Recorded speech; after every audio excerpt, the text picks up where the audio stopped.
নমস্কাৰ, মই অংকুৰ দত্তই আজি আপোনালোকৰ মাজলৈ এটা নতুন ভিডিঅ' লৈ আহিছোঁ আৰু ভিডিঅ'টো বনাবলৈ লৈছোঁ এই কাৰণতে যিহেতু এতিয়া বৰ্তমান মই ছ'চিয়েল মিডিয়াত দেখি আছোঁ যে ফেচবুকত আজি মিয়া বা হিন্দু ধৰ্মক লৈ যিটো তৰ্কাতৰ্কি হৈ আছে সেই ক্ষেত্ৰত লৈ মই আজি ভিডিঅ'টো আৰম্ভ কৰিবলৈ লৈছোঁ।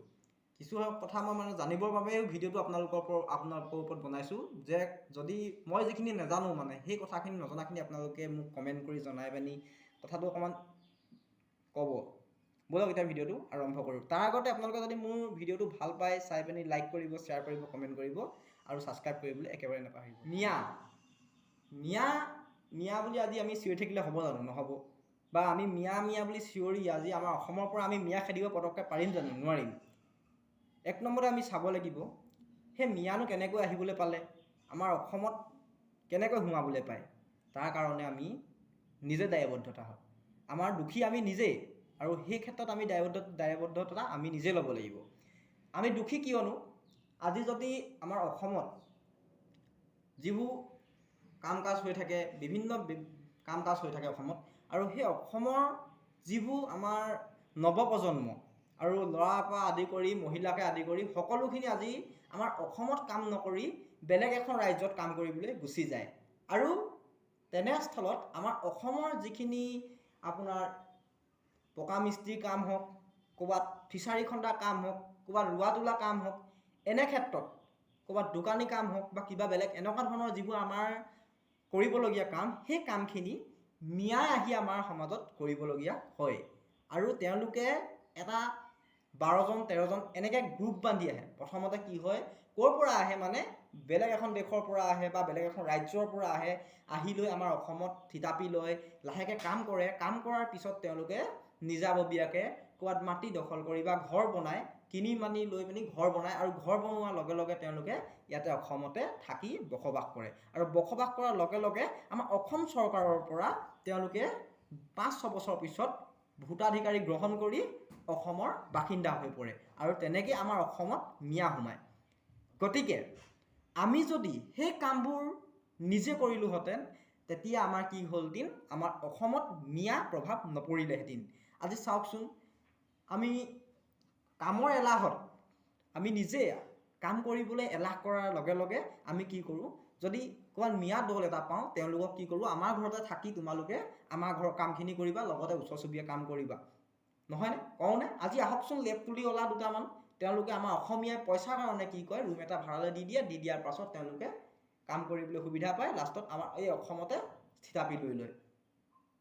কিন্তু তাৰ আগতে এই যে অসমলৈ আহে, কেনেকৈ আহে? তাৰ গাত আমাৰ ৰাইজৰ গাতটো যিটো দুখ আছে আছেই, কিন্তু চৰকাৰৰ গাতো এটা দুখ আছে। সেই দুখটো দুখ নে কি মই সেইটো নাজানো, বিশেষকৈ আপোনালোকে সেইটো কমেণ্ট কৰি জনাব।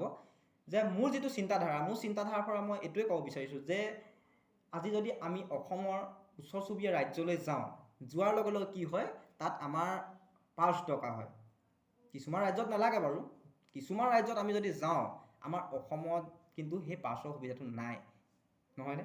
আজি যাওঁ আমি অসমৰ ওচৰতে, একেবাৰে ওচৰতে থকা, গাতে লাগি থকা অৰুণাচল প্ৰদেশলৈ যদি আমি যাওঁ, বিনা পাছত আমি তাত প্ৰৱেশ কৰিব নোৱাৰোঁ, আৰু তাত আমাৰ অৰুণাচলত সোমাবলৈ হ'লে আমাক পাছ লাগিব।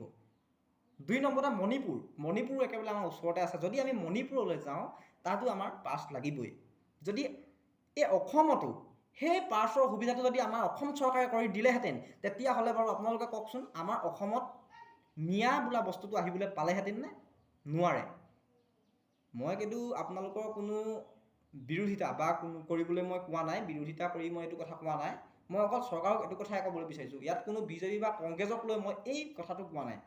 আজি বিজেপি চৰকাৰ আছে, তাৰ আগত কংগ্ৰেছ চৰকাৰ আছিলে, তাৰ আগত আপোনাৰ কমিউনিষ্ট কিবা কিবি ঢেৰ চৰকাৰ আমাৰ অসমত আহি গ'ল। 1950 চনত যেতিয়া আমাৰ অসমখন ৰাজ্য হিচাপে গঠন কৰা হৈছিলে, তাৰ পিছৰ পৰাই আমাৰ ইয়াত চৰকাৰ গঠন যেতিয়াৰ পৰা হ'ল, তেতিয়াৰ পৰাই আজিলৈকে অসমত পাছৰ ব্যৱস্থাটো কৰা নহ'ল। আৰু গতিকে পাছৰ ব্যৱস্থা কৰা নোহোৱাৰ ফলত আজি অসমত বিভিন্ন ধৰণৰ বিদেশী মানুহ আহি থিতাপি ল'বলৈ সুবিধা পাইছে। তেনে ক্ষেত্ৰত মোৰ ফালৰ পৰা চৰকাৰ সেইটো ক্ষেত্ৰত মোৰ ফালৰ পৰা জগৰীয়া বুলি ক'ব লাগিব। আৰু সেই কামটো যদি আমাৰ অসম চৰকাৰে কৰি দিলেহেঁতেন, মোৰ ফালৰ পৰা অসমত ইমান এটা মিয়াৰ প্ৰভাৱ নপৰিলেহেঁতেন। আৰু 2 নম্বৰতে আমাৰ ৰাইজৰ যিটো দুখ মই আপোনালোকক ক'লোৱেই, যদি আমি ৰাইজে যদি এই কামখিনি যদি নিজে হাতত তুলি ল'লোহেঁতেন, যিহেতু হিমন্ত বিশ্ব শৰ্মাই যিষাৰ কথা কৈছিল যে আপোনালোক ওলাই আহক, নৱপ্ৰজন্ম ওলাই আহক। হয়, আমাৰ আজি মাক দেউতাকহঁতে ভাবে যে মোৰ ল'ৰাটো চাকৰি কৰক, ভাল হওক, কিবা হওক, কিন্তু এই কথাটো কিয় নাভাবে মই এইটো নাজানো যে এজন খেতিয়ক নহ'লে বা এজন পকা মিস্ত্ৰী নহ'লে আমাৰ এই ঘৰ বা খেতি খোৱা বোৱা বস্তুবোৰ আমাৰ ক'ৰ পৰা আহিব। কিন্তু অকল চাকৰি চাকৰি চাকৰি চাকৰিৰ ক্ষেত্ৰত আপোনালোকে হয়, আপোনালোক বয়স থকালৈকে ভালদৰে পঢ়ক, ইণ্টাৰভিউ দিয়ক, তাক আমি ক'বলৈ কোনো কথা নাই, কিন্তু তাৰ লগতে যদি আমি আমাৰ নিজৰ কৰ্মখিনি যদি আমি নিজে কৰি যাওঁ, তেতিয়া বাৰু আমি লোকক আনি পানি আমাৰ ইয়াত অসমত বা আমাৰ নিজৰ ঘৰুৱা কামত বা আমাৰ ডিষ্ট্ৰিক্টত আমি নিজে যদি যিবোৰ পকা মিস্ত্ৰী যোগালী কিবা কিবি আমি লাজ নকৰি যদি সেই কামখিনি কৰোঁ, তেতিয়া বাহিৰৰ এখন দেশৰ পৰা বা এখন ৰাজ্যৰ পৰা আহি পানি আমাৰ অসমত এই কাম কৰিবলৈ সুবিধা পাবনে? নাপায়। শেষবাৰৰ কাৰণে মই চৰকাৰক এটা কথা কৈছোঁ যে যিমানেই পাৰক আপোনালোকে, মোৰ চিন্তাধাৰা ভুল হ'ব পাৰে, মোৰ চিন্তাধাৰাটো মই শুদ্ধ, সেইটো মোৰ ফালৰ পৰা শুদ্ধ, কিন্তু আপোনালোকৰ পৰা যে মোৰ চিন্তাধাৰাটো শুদ্ধ মই সেইটো ক'ব নোৱাৰোঁ। কিন্তু পৰাপক্ষত আমাৰ অসম চৰকাৰে এই পাৰ্শ্ব ব্যৱস্থাটো কৰিবলৈ মই চৰকাৰক অনুৰোধ জনাইছোঁ। ধন্যবাদ। আৰু বেছিকৈ মই নকওঁ, ভিডিঅ'টো দীঘলীয়া হৈ গৈ থাকিব। মোৰ ফালৰ পৰা এই দুটাই মই মন্তব্য আগবঢ়ালোঁ, আৰু তাত যদি কিবা ভুল হৈছে মোক আপোনালোকে কমেণ্ট কৰি জনাব আৰু শুধৰাই দিবলৈ চেষ্টা কৰিব। ধন্যবাদ।